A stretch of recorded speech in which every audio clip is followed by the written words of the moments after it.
जिन विद्यार्थियों को पढ़ाई के प्रति रुचि है, तो मैं आज आप लोग को बात करने वाला हूँ, पढ़ाने वाला हूँ 10वीं कक्षा का भौतिकी विज्ञान का एक शानदार सा अध्याय है, चैप्टर है। तो इस चैप्टर का मैं नाम नाम बोल करके आपको मैं एक शायरी के माध्यम से बताना चाहता हूँ। ठीक है, वो शायरी इस प्रकार है। मोहब्बत की तरह इसका भी है एक असर, अदृश्य होकर भी कर दे सबको घायल। अब शायरी के माध्यम से आप लोग समझ गए होंगे। अगर समझ गए होंगे तो आप कमेंट बॉक्स में कमेंट कीजिएगा। चलिए अब मैं उस अध्याय का नाम बता देता हूँ, विद्युत धारा का चुंबकीय प्रभाव। चुंबक का इतिहास। चुंबक का इतिहास से कहने का मतलब है कि चुंबक का सबसे पहला जानकारी किसने दिया था। चुंबक हमारे पृथ्वी में, हमारे देश में, हमारे अर्थ में कैसे आया। तो कहा जाता है लगभग 4000 साल पहले की बात है कि एक चरवाहा थे जो भेड़ों को हर दिन पहाड़ी इलाके में ले जा करके चराते थे, क्योंकि वह क्षेत्र पहाड़ी इलाका ही था। क्योंकि आप लोग बोलेंगे सर पहाड़ी इलाके में सर घास कहाँ मिलेगा, पेड़ पौधे कहाँ मिलेगा, वो ऐसा ही एरिया था। इसलिए वहां पहाड़ी इलाके में हर रोज उसका एक ड्यूटी था, दिनचर्या था।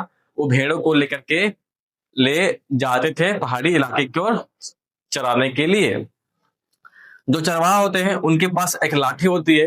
लाठी के माध्यम से क्या होती है कि ताकि भेड़ों को मार सके, शार्ट कर सके, तो उस लाठी में एक धातु का बना हुआ छोटा सा एक निचली भाग में कवर लगा हुआ था, ताकि वो व्यक्ति थोड़ा बूढ़ा टाइप से था, ताकि जहां पर रखे उस लाठी को, उस स्टिक को वहीं पे खप जाए। तो एक दिन क्या हुआ, उस लाठी को इस तरह रखा कि वहां पे एक पत्थर था, उस पत्थर में जाकर के चिपक गया। उस पत्थर में जाकर के चिपक गया। जब उसे हटाना चाहा इस टाइप से, तो पत्थर से हट ही नहीं रहा था। तो उसको अपने आप में हुआ महसूस कि नहीं, इसमें कुछ खास बात है, पत्थर में कुछ खास बात है। ठीक है, तो उन्होंने देखा कि इस धातु और उस पत्थर में कुछ संपर्क हो रही है, आकर्षण काम कर रही है, चिपक रही है। तो उस समय कहा जाता था कि एक व्यक्ति कौन थे, मैग्नेस कौन थे, एक चरवाहा थे।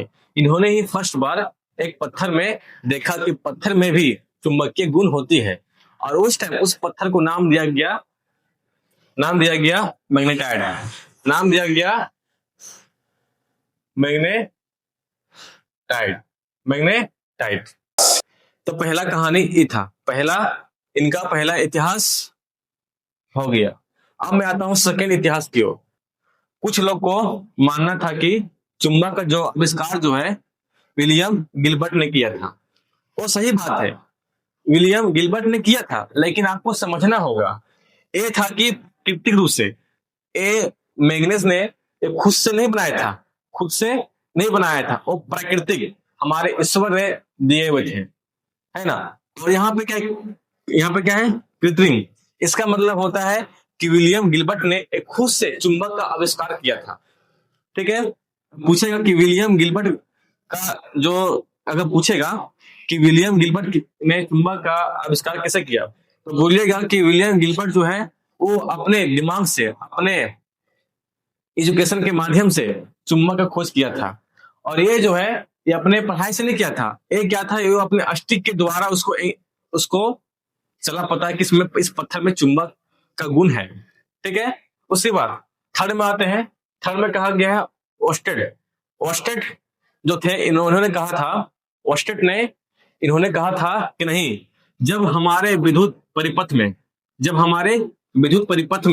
जब इलेक्ट्रॉन गति करती है, तो वहां भी चुंबकीय बल दिखाई पड़ता है।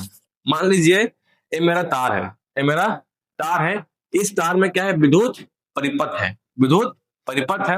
अब इस परिपथ में क्या होती है, दौड़ती क्या है, विद्युत धारा। इससे हम लोग शॉर्ट में आई बोलते हैं। जब इस परिपथ में दौड़ती है विद्युत धारा, तो इसमें इलेक्ट्रॉन दौड़ती है। जब इलेक्ट्रॉन दौड़ती है तो इसके आसपास की जो वस्तु होती है आके चिपक जाती है। अगर इस तार के ऊपर में कवर ना लगाया जाए तो आसपास की धातु की वस्तु आके चिपक जाएगी। ये बात किसने कहा था? तो ये बात कहा था ओस्टेट ने। तो आपके पास 3 तरह का चुंबक का इतिहास है। पहला इतिहास क्या था कि मैग्नीज ने खोज किया। कैसे? कि उसके पास एक लाठी था, डंडा था, उस डंडा के माध्यम से खोज किया था। ये अपने आप खोज किया था। और ये जो है विलियम गिलबर्ट ने एक पढ़ लिख करके ज्ञान की प्राप्ति करके एक चुंबक का आविष्कार किया।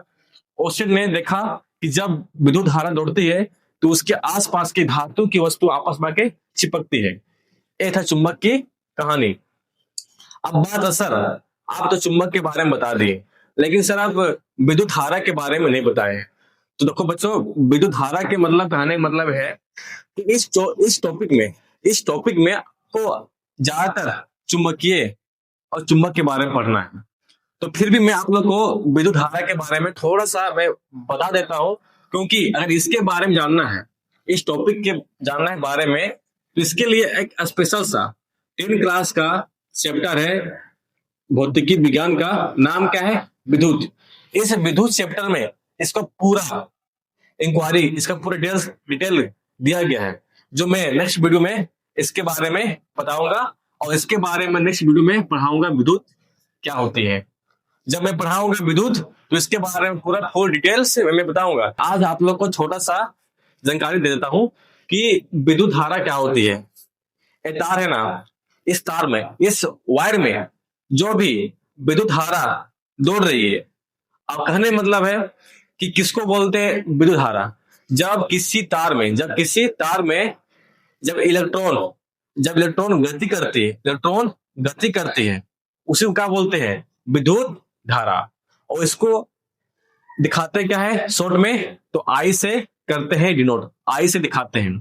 ठीक है, तो इसके बाद ये रहा, जब मैं पढ़ाऊंगा विद्युत तो मैं उसके बारे में पूरा बताऊंगा कि विद्युत कैसे आया, कैसे उत्पन्न हुआ, पहले विद्युत कहाँ आया था, कौन सा देश में आया था, पूरा मैं बताऊंगा, जानकारी दूंगा। लेकिन आज मैं बात करूंगा केवल चुंबक के बारे में, क्योंकि चुंबक का चैप्टर है। ठीक है, चलिए अब मैं बात करता हूँ चुंबक के बारे में। चुंबक किसे कहते हैं? एग्जाम में आ जाए कि चुंबक से आप क्या समझते हैं, तो आप वहां पर कैसे लिखिएगा। तो मैं आपको एक आसान सा भाषा में आपको मैं बताता हूँ पहले, उसके बाद मैं किताबी के भाषा में बताऊं। आपको जो भाषा अच्छा लगे उस भाषा को एग्जाम में लिखिएगा, उससे आपको डरना नहीं है। एग्जामिनर बोलता है क्योंकि बच्चा अगर खुद अपने भाषा में लिखा हुआ है तो बच्चा पढ़ के आया है। अगर कोई बच्चा किताबी के भाषा को लिखता है, छापता है और समझता है एग्जामिनर कि बच्चा ना रट के आया है या फिर चोरी किया गया है, लेकिन जब खुद का जो लिखा होता है तो वहां पे खुद का लिखा हुआ कहीं भी बुक में नहीं मिलेगा। ठीक है, तो मैं आपको एक आसान सा भाषा में बताता चुंबक किसे कहते हैं। तो बोलना कि चुंबक जो होती है एक ऐसी पदार्थ होती है जो लोहे या लोहे से बने हुए चीजों को अपनी ओर खींचती है, उसे चुंबक कहते हैं। मैंने क्या कहा कि चुंबक एक ऐसी पदार्थ होती है जो लोहे या लोहे से बने हुए चीजों को अपनी ओर खींचती है। मैं बात करने वाला हूं चुंबक के प्रकार के बारे में। तो 10वीं कक्षा में चुंबक का बारे में जो बताया गया है 2 प्रकार होते हैं। अब आप लोग बोलिएगा सर तो आप यहाँ पे क्लास क्यों लिखे हैं? इसलिए मैं लिखा हूं ताकि आप लोगों को कुछ एडवांस में मालूम चल जाए कि चुंबक को हाई क्लास में 11-12 में 5 भाग में बांटा गया है। 5 भाग में बांटा गया है, लेकिन आपका 10th क्लास में केवल 2 पढ़ना है, अस्थायी चुंबक और अस्थायी चुंबक। लेकिन जब आप जाइएगा 11-12 में, जब जाइएगा 11-12 में, तो आपको वहां पे 3 और एक्स्ट्रा पढ़नी होगी। अस्थायी चुंबक, अस्थायी चुंबक, पट्टी चुंबक, अनुचुंबकीय और लोह चुंबकीय। ये आपको 11-12 में पढ़नी है। लेकिन अगर आपके एग्जाम में आ जाए, 10th क्लास के एग्जाम में आ जाए, एग्जाम बोर्ड में, जेक बोर्ड में, कि चुंबक के कितने प्रकार होते हैं, तो ऑप्शन अगर रहेगी 2, 3, 5, 7, तो आप वहां पे मत देखिएगा कि 5 टिक मारना है, क्योंकि आप अभी 10th लेवल का पढ़ाई कर रहे हैं, तो आपके बुक में 2 ही के बारे में जिक्र किया गया है। तो आप वहां पे क्लिक कीजिएगा ऑप्शन नंबर जहां पे 2 रहेगा वहां पे। ओके, बात रही कि अस्थायी चुंबक और अस्थायी चुंबक क्या होती है। तो इसके बारे में मैं नेक्स्ट वीडियो में बताऊंगा कि अस्थायी चुंबक और अस्थायी चुंबक क्या होती है, क्योंकि वीडियो ज्यादा लंबी हो जाएगी। मैं चाहता हूं कि थोड़ा थोड़ा ही पढ़िए, लेकिन एक बेहतरीन ज्ञान की प्राप्ति कीजिए कि सुनने के बाद, जो वीडियो देखने के बाद अगर आपके माइंड में सेव हो जाए तो ये वीडियो आपके लिए फायदेमंद है। अगर सुनने के बाद अगर आपको समझ नहीं आए तो समझिएगा कि यहाँ पर टाइम आप वेस्ट कर दिए।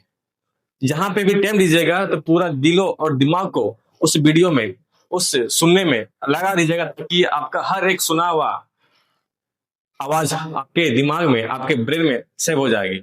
आप भले देख रहे हैं वीडियो और किसी से बात कर रहे हैं, तो भले आप बात कर रहे हैं और देख रहे हैं, समझ आने वाला नहीं है। तो मेरा रिक्वेस्ट है, जब पढ़ाई करने बैठिएगा तो आसपास में कोई ना हो, हल्ला ना हो, केवल पूरा कॉन्सेंट्रेट वीडियो देखने में लगा दें, और देखिएगा कि उसके बाद की जो देखें वीडियो 5 मिनट का, 6 मिनट का, पूरा आपके दिमाग में खप जाएगा। धन्यवाद।